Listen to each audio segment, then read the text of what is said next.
Bapak menyebutkan Bapak sebagai korban, Pak, dari Ismail.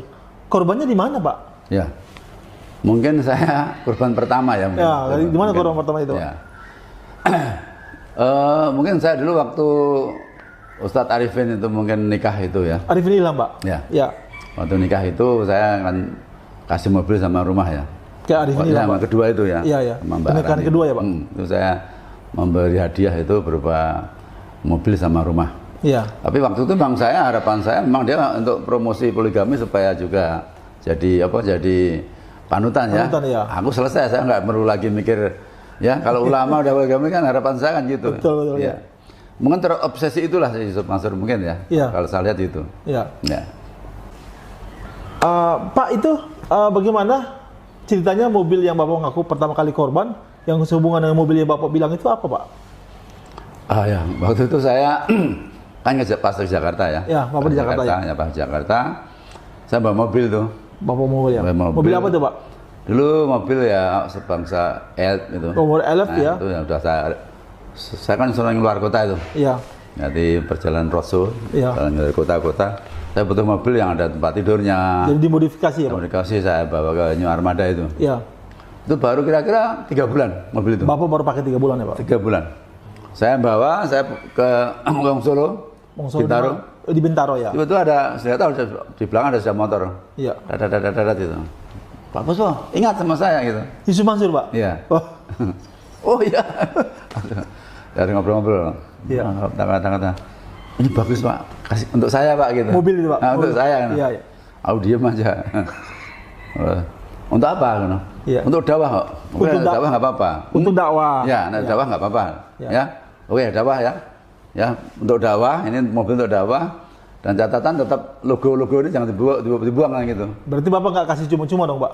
Oh enggak, ya, itu ya. untuk dakwah, ini belum ada akadnya disedekahkan, itu belum. Gitu. Ya. Yang jelas baru untuk dakwah gitu. Ya. Ya udah, waktu itu terus diambil di bawah itu. Langsung diambil, Pak? Ya harus cari sopir. Ya. Bukan dia belum bisa nyopir Pak. Dia baru sudah motor, belum ada sopirnya, saya belum. Ya. Saya kira baru itulah pertama punya mobil dari saya itu. Tahun 2006.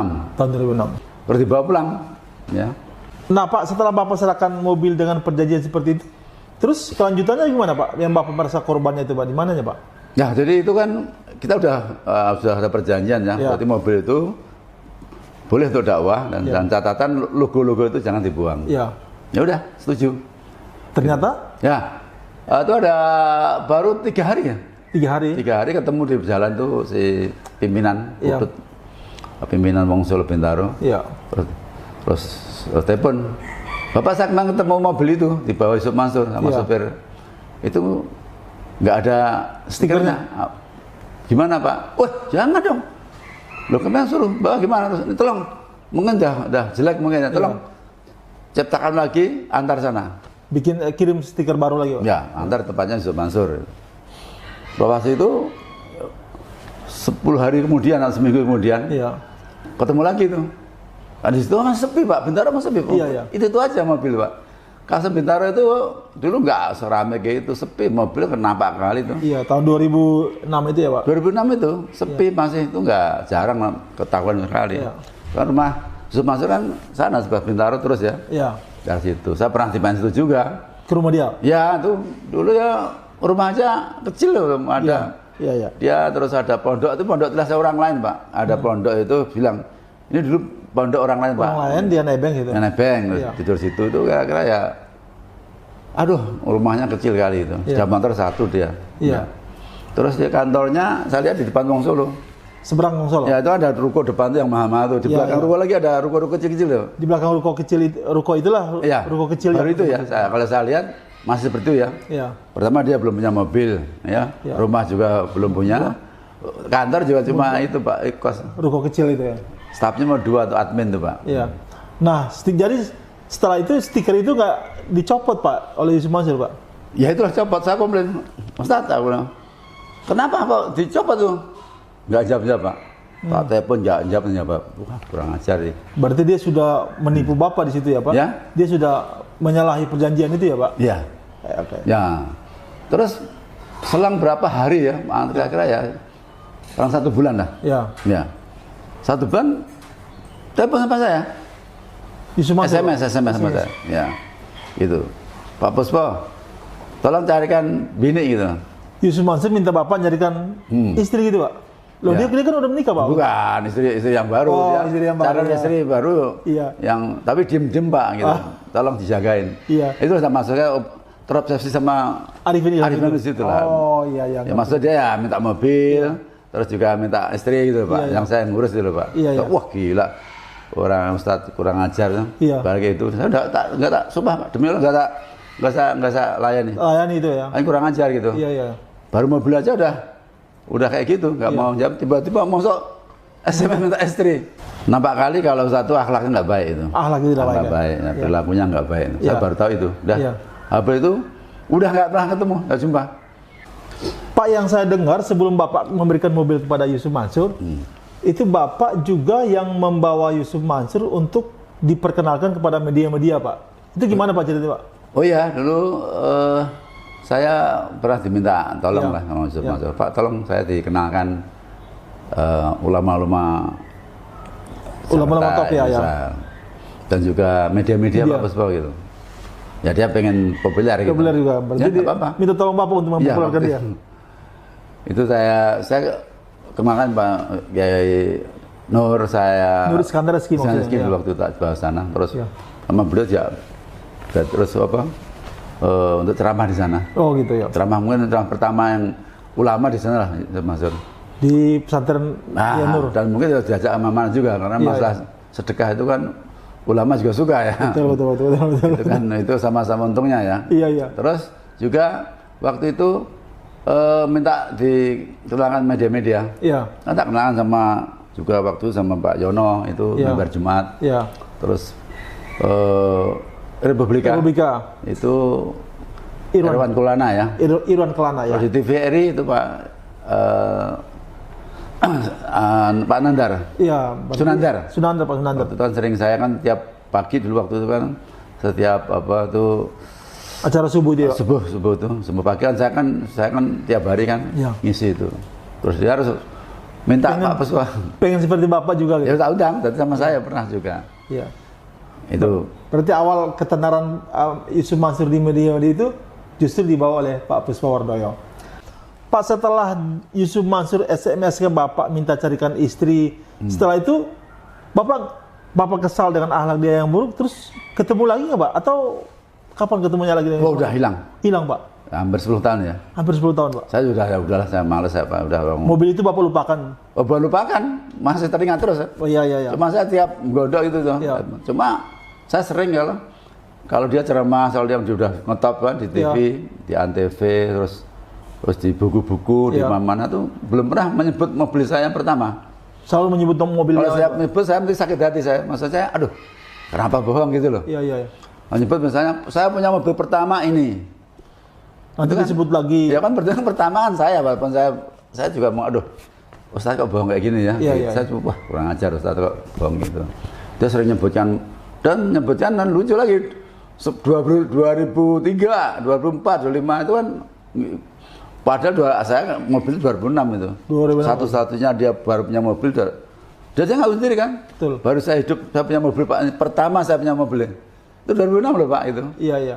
Kalau dia punya Alphard, punya Alphard itu belum populer itu waktu Pak. Saya beli Alphard itu tak jual Pak. Iya. Tahun itu saya beli Celica kan, saya ada di Pondok Indah. Saya beli Alphard sama Celica itu. Iya. Alphard itu belum terpopuler Pak. Bukan mobil mewah gitu. Belum mewah. Kalau dia bilang 2003 punya mobil mewah Alphard kan, ya aneh gitu. Iya, berarti pengakuan Yusuf Mansur soal mobil pertama dia saja sudah berbohong kemana-mana ya Pak? Yusuf Mansur berbolak-balik. Bolak-balik. Kalau ngomong tuh selalu ngaco tuh, Iya. error gitu. Iya. Kemarin ngomong ini, pertama beli ini gitu.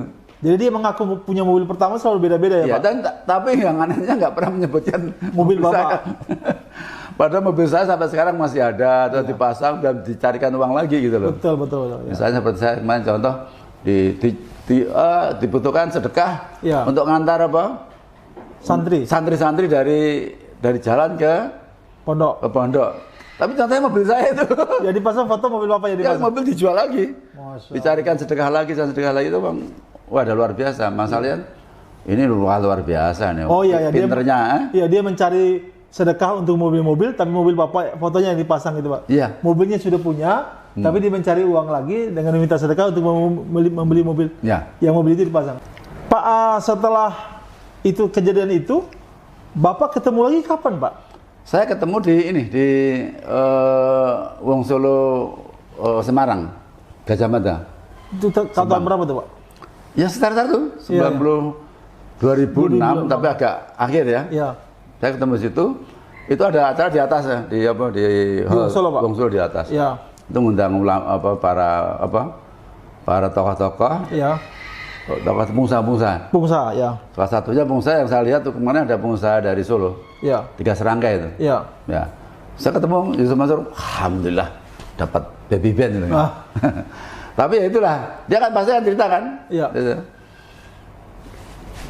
Ini loh sukses Pak Puspa loh, berani ngasih mobil, tahu nggak? Iya.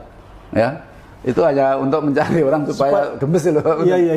Aku juga lah gitu. Iya. Dapat mobil Mercy. Dari 3 serangkai Pak. Iya. Berarti dia mencontohkan Bapak kasih mobil dalam rangka meminta mobil dari 3 serangkai Pak. Oh, berarti mobil pertama tuh mobil dari saya, kedua 3 serangkai itu mobil baby band tuh. Nah dia juga pernah mengaku bahwa mobil pertama dia ya baby band itu Pak. Ya itu kan selalu gitu. Iya, nggak diakui lagi nanti Pak. Nanti tapi ini untuk nyari lagi orang kaya gitu loh Pak. Saya mobilnya dari ini gitu. Iya. Saya dapat ini dilupakan lagi Pak ini Pak. Saya lupakan, ini lupakan. Kan modelnya di Sumatera begitu tak? Iya. Nggak pernah ngakui. Itulah, sebelumnya ya. Itu cara-cara liciknya dia kayak gitu. Jadi orang tuh nggak ada kesan, tidak ada keterusan berlanjut semua. Yang selalu memutuskan. Jangan memutuskan itu. Iya. Nah pas kejadian Semarang itu setelah itu Bapak nggak ketemu lagi? Wah udah hilang Pak. Hilang ya Pak? Hampir 10 tahun Pak. 10 tahun lagi terus apa kejadian untuk Bapak bertemu dengan dia itu apa Pak? Ya. Kejadiannya setelah 10 tahun apa? Ya itulah.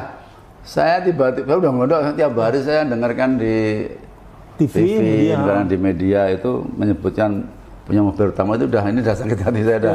Enggak, maksud saya bukan pengen riak enggak, tapi kan kok kenapa harus sombong, harus bohong gitu Pak. Iya. Tapi ya itu saya terakhir itu di SMS. Sama? Enggak, ada SMS kan. Oh, ada SMS, aku Pak Puspo, mohon maaf. Saya sopir Yusuf Mansur. Saya mau minta BPKB mobil itu. Pakai saya Pak. Setelah 10 tahun ya Pak? Udah 10 tahun tiba-tiba ada SMS dan sopirnya, saya bilang itu. Saya sampaikan pada Yusuf Mansur ya. Saya keberatan dan saya kecewa ini. Kenapa yang minta kok sopir bukan dia langsung? Bukan langsung, nggak menghargai saya gitu. Iya. Itu Pak. Dari akhlaknya udah terlihat di situ ya Pak? Wah itu udah. Buat saya marah itu. Udah marah betul. Saya sudah gondok, saya sudah tahu siapa Yusuf Mansur sebetulnya, pembohong dan semua nggak ada benar. Itulah saya akhirnya kesal kali sama dia dan saya marah betul itu. Iya. Nah, kebetulan Pak Darsa itu. Oh ya, akhirnya kita mengkritisi pola-pola sedekah Yusuf Mansur itu. Saya interview Bapak lagi waktu itu. Saya tulis di Dakwatuna, bersambunglah terus mendapat tanggapan masyarakat luas. Itu yang jadi itu jadi ya. Pak, di pertemuan di Kokos itu apa yang dibicarakan dengan Yusuf Mansur Pak? Ya, dia merasa tersinggung kata-kata saya di YouTube itu dia merasa betul. Gitu. Apa yang saya katakan memang nggak ada satupun yang disalahkan, sanggah atau mungkin dielakkan ya. Jadi apa yang saya di YouTube tahun 2016 itu dia ngakui benar. Betul. Dia minta maaf. Iya. Ya, dan saya bukan mau minta mobil gitu. Cuma saya juga menyayangkan itu. Tapi kalau antum tetap nekat berbuat jahat atau membuat bisnis-bisnis yang akan saya masalahkan mobil. Ya. Loh, saya juga sarankan ini semua saya nggak akan permasalahkan juga. Ya. Cuma saya pesan satu itu. Karena banyak teman-teman korban itu yang adu saya hampir 100-an waktu itu Pak. Saya bawa semua tuh. Bawa sertifikatnya apa. Waktu YouTube keluar itu semua banyak hubungi saya Pak. Ada 100 orang Pak. Itu bermacam-macam korban. Ada patungan usaha, patungan aset, ada batu bara, ada TKW, 400-an Pak. Ya. Udah sampaikan kan. Ini ada banyak loh nih korban-korban kamu ya. Tolong sampai selesai dulu. Selesaikan ya. Ya, selesai dulu untuk sebelum membuat bisnis baru. Karena kan model Yusuf Mansur kan gitu Pak. Ini belum selesai udah bebas Pak pengusaha. Kalau usaha nanti patungan set. Iya. Ini terbangan, ini Hotel City, ini Kondotel, ini terus kan korbannya kan berlipat-lipat nih Pak. Betul bertambah terus. Korbannya dan korbannya korban mensos semua nih Pak. Iya. Karena memang cari uangnya enggak ya, cari sasarannya itu mensos. media sosial ya. Media sosial kan dan suaranya bagus, teritorialnya bagus, katanya bagus, mantep lah. Itu orang banyak Pak terpukau semua lah. Terpukul dan terpedaya Pak. Ya itu mungkin menjadi apa ya, menjadikan masyarakat ini banyak korban karena disitulah. Dan dia mengakui dan menerima saran Bapak ya Pak? Mengakui dan menerima, dan itulah. Makanya saya syaratkan tuh. Iya. Nggak akan saya lanjuti karena memang tak bawa ke laporan polisi waktu itu Pak. Setelah Yusuf Mansur menerima dan mengakui kesalahannya, terus menerima saran Bapak, pesan Bapak kepada Yusuf Mansur apa Pak waktu itu Pak? Saya pesan, tolong antum saya begitu, ya, tolong jangan berbuat nggak baik lagi gitu. Iya. Jangan membuat bahaya dan tolong jangan mencari makan di media sosial yang korbannya para jamaah umat Islam yang terutama orang miskin, kasihan lah gitu. Ya, tolong kalau sedekah itu dibikin apa namanya seperti apa ya? Pertanggungjawaban ya. Orang masuk, orang bisa mengakses. Karena teman saya ada sedekah Pak. Orang bisa akses itu. Teman saya itu sedekah, ya. Itu hampir 50 juta, jual rumah kan? Iya. Sedekah, habis sedekah harus tiap bulan sedekah Pak, 5 juta. Tapi di WA Pak, apa aja diterima?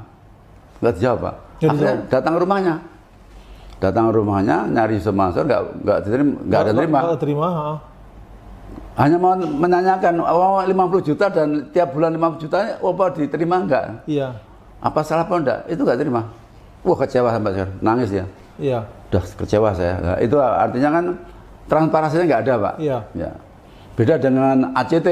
Aksi cepat tangkap. Wah itu per detik per menit itu keluar terus Pak. Dari mana, siapa, harus apa yang diperbuat, apa yang disalurkan kemana juga ada semua. Orang bisa mengakses Pak. Iya. Ya. Kalau Yusuf Mansur sekedar bertanya pun ini saya syaratkan, tolong ya dengan catatan boleh kamu cari sedekah kemana-mana dengan alasan apa PPA apa dan sebagainya, tapi tolong itu. Dan kita ngajari kan orang tuh lebih seneng gitu kalau orang titip sedekah pada orang lain itu. Tapi betul-betul ya transparan dong. Penggunaannya untuk apa dan sebagainya. Iya. Itu yang saya syaratkan. Kedua saya syaratkan juga tolong korban-korban ini yang saya bawa ini, yang ngadu sama diselesaikan dulu. Iya. Ini ada ratusan Pak. Tolong selesaikan dulu supaya apa, mereka juga nanti nggak ribut Pak kemudian hari. Karena saya kalau nggak bawa selesaikan sudah ribut kan gitu. Betul. Kalau ribut nggak tanggung jawab saya lagi kan gitu. Iya. Seperti sekarang ribut kan. Sekarang semua udah ribut. Bukan saya lagi Pak, udah kita peringatkan kan dulu. Bapak sudah peringatkan dia. Sudah peringatkan. Dan jangan membuat bisnis baru dengan apa, dengan iming-iming surga, iming-iming kaya ya, instan itu akan membuat korban baru. Itu saya dulu ya gitu. Iya. Dan ternyata dia setuju dia. Dia setuju. Insya Allah setuju. Terus 3 hari kemudian ketemu sama saya di setelah WA. pertemuan itu ya? Iya. Di WA Bapak? Di mana? Iya. Kalau ke Jakarta, saya di Solo. Sama di Jakarta. Iya.